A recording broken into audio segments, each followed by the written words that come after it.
ಹಳಿಯಾಳ ತಾಲೂಕಿನ ಹೆಸರು ಅಷ್ಟೇ ಅಲ್ಲ, ಇಡೀ ಕರ್ನಾಟಕದ ಪೊಲೀಸ್ ಡಿಪಾರ್ಟ್ಮೆಂಟ್ ಹೆಸರು ಅಷ್ಟೇ ಅಲ್ಲ, ಇಡೀ ದೇಶ ಅಂತಾರಾಷ್ಟ್ರದಲ್ಲಿ ಹೆಸರಾಗುವಂತ ಒಂದು ವ್ಯವಸ್ಥೆಯನ್ನ ನಮ್ಮ ಹಳಿಯಾಳ ತಾಲೂಕಿನ ಉತ್ತರ ಕನ್ನಡ ಜಿಲ್ಲೆಯ ಪೊಲೀಸ್ ಸಿಬ್ಬಂದಿಯವರಿಗೆ ಎಲ್ಲರಿಗೂ ಅನಂತ ಕೋಟಿ ನಮನಗಳನ್ನು ಸಲ್ಲಿಸಲಿಕ್ಕೆ ಬಯಸ್ತೀನಿ.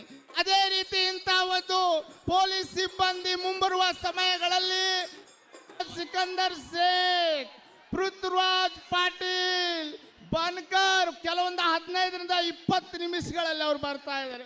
ದಯಮಾಡಿ ನೀವು ಯಾವ ರೀತಿ ಶಾಂತತೆಯನ್ನ ಕಾಪಾಡಿದ್ರಿ ಇದೇ ತರ ನೀವು ಕಾಪಾಡಬೇಕನ್ನತಕ್ಕಂಥ ಉದ್ದೇಶದಿಂದ ಇಡೀ ಕರ್ನಾಟಕ ನಮ್ಮ ಹಳಿಯಾಳ ತಾಲೂಕಿಗೆ ವಿನಂತಿ ಮಾಡ್ಕೊಳ್ತಾ ಇದೆ. ಬೋಲೋ ಭಾರತ್ ಮಾತಾ ಕಿ जय. धन्यवाद. हरा सोनालीला मैदानावरती घेऊन जायचंय.